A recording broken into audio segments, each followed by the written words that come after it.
পাকা বাড়ি ও নিজের মনের জন্য না, কিন্তু লোককে দেখাতে হবে পাকা বাড়ি করেছি, টিউবওয়েল পুঁতেছি, কিন্তু ভাত খেয়ে হাত ধোয় পুকুরে, টিউবওয়েল টানে না। যদি অসাড় নষ্ট হয়ে যায় সারা সে এরকম জাতীয় কি বল মিস্ত্রি মানুষ একবারে ইরিয়ে বাবা সব ডাব বেরিয়েছে এতক্ষণ ভগবানের নাম করছিলাম, মুখ টুক সব সুপ সাপ ছিলেন, যেই একটু রস ঢোকাচ্ছি সেই সব দাঁত একবারে পুরো বেরিয়ে আসছে। শুনুন, ওই কৃপণ ভাত খেয়ে হাত ধোয় পুকুরে যেন টিউবওয়েল নষ্ট হয়ে যায়। তা ও একদিন গঙ্গায় স্নান করতে গেছে গঙ্গায়। তো স্নান করতে গিয়ে ওই যে পরনে যে গামছা ছিল সেই গামছা তারা জলের টানে চলে গেছে। এইবার ও কৃপণ মানুষ ওর নিজের ওইসবের দিকে ভাবে যে না আমি সারা কলা পাতা জড়িয়ে চলে যাবো, তুমি আবার ছাগল আসলে আরো মারাত্মক ব্যাপার ছিলেন, আরো কি টানতে যে কি টানে তার ঠিক নেই। তাই বাবা ও মনে মনে ভাবছে গামছাটার দাম 100 টাকা, এই টাকা আমি কি করে তুলবো আপনারা শিখে রাখুন, আপনাদের কাজে লাগতে পারে। এই টাকা কি করে তুলবো?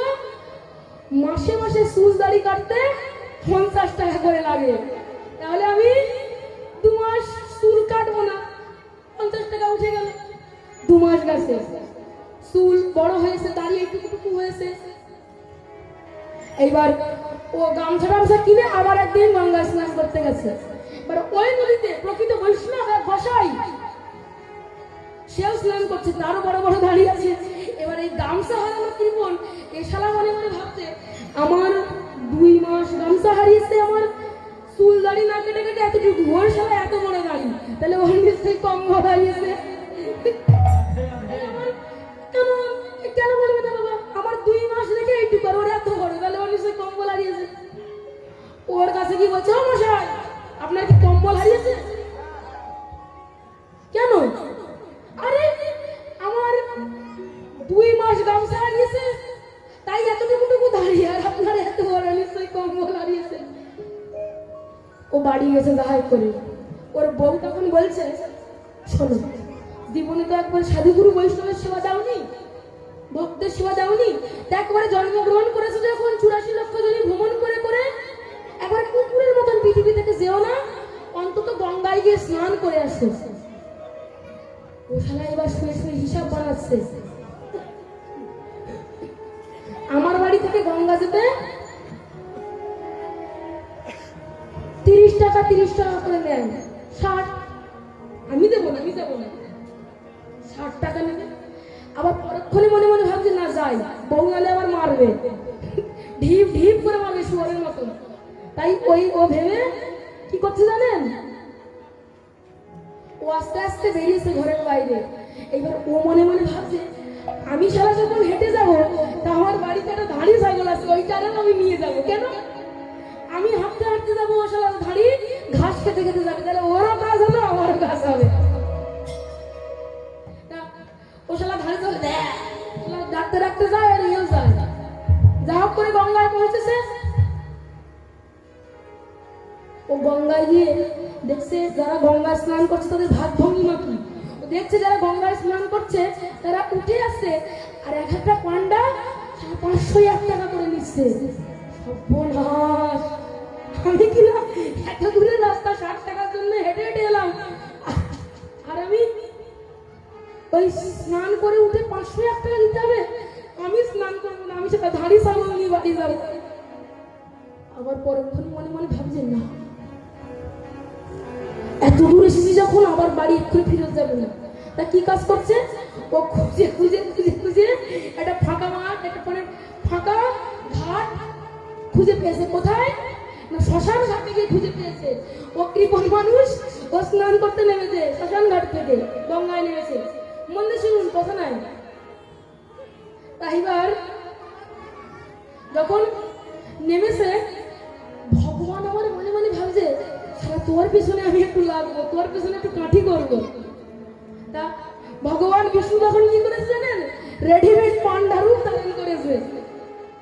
ওই কৃপণ তো জানে না যে পান্ডা দাঁড়িয়ে আছে, ওই কৃপণ স্নান করে গঙ্গা থেকে উঠতে যাবে, দাও টাকা দাও, এইটাই বলেছে। হ্যাঁ, তুমি কোথায় গেছিলে কি মনে করে? তুমি তো ওখানে ছিলে না, ফাঁকা ঘাট আমি নেমেছি। দাও টাকা দাও, 2001 টাকা দাও। সর্বনাশ, 500 টাকার জন্য আমি ভালো ঘাটে স্নান করলাম না, এখানে কিনা 2001 টাকা দিতে হবে। গোবিন্দ বলছে এটা ভিআইপি ঘাট, এখানে যে সে নামে না, 2001 টাকা দিতে হবে। মনে মনে ভাবছে সর্বনাশ, এখন কি করা যায়? পরক্ষণে ভাবছে, কথা নয়, পরক্ষণে ভাবছে যে আমার ধাড়ি ছাগল আছে। ভগবানকে বলছে প্রভু আমার এই ধাড়ি ছাগলটা নিয়ে তুমি বাড়ি যাও, তোমার 2000 টাকা বেশি হয়ে যাবে। ভগবান বিষ্ণু আমার কি মনে মনে ভাবছে জানেন? এখন আমি ধাড়ি নিয়ে বাড়ি যাই না, জ্বালা উঠে যাবে ওই ধাড়ি নিয়ে যেতে যেতে। যা বাড়ি যা, পরের সপ্তাহে তোর বাড়িতে যাবো। এইবার পরের সপ্তাহে বাড়িতে গেছে। এবার যেমন মিনছে তেমন বউ, কোথায় আছে না, যেমন মিনছে তেমন বউ। তারপর বউ খাটে শুয়ে আছে, বাড়ির বাইরে এসে বলছে দাও টাকা দাও, দাও টাকা দাও। কি টাকা চাই? বাড়ির বাইরে গেছে। বাড়ির বাইরে গিয়ে ও বলছে কি হয়েছে? আরে তোমার স্বামীর কাছে আমি 2001 টাকা পাই। ও ঘরের ভিতরে এসে স্বামীকে এসে বলছে কি একজন এসেছে 2001 টাকা চাইছে। কেন গো, টাকা চাইছে কেন? হ্যাঁ, টাকা চাইতে চাইতে বাড়ি পর্যন্ত এসেছে।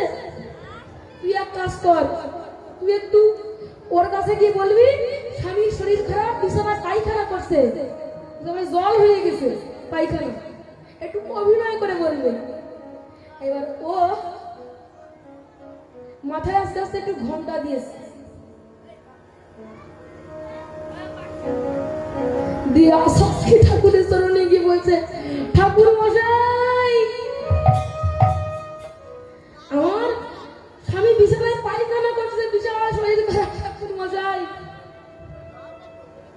একবারে যাবার মতন অবস্থা, পটল তুলবে আর কদিন পরে দেখছে কোন পটলটা তুলবে। আচ্ছা থাক, পরের সপ্তাহে আমি আসবো। আবার পরের সপ্তাহে যাই, দাও টাকা দাও। এইবার ও কৃপণ মানুষ বলছে, ওর বউকে শিখে দিচ্ছে, বলছে এইবার গিয়ে বলবি স্বামী টপকে গেছে।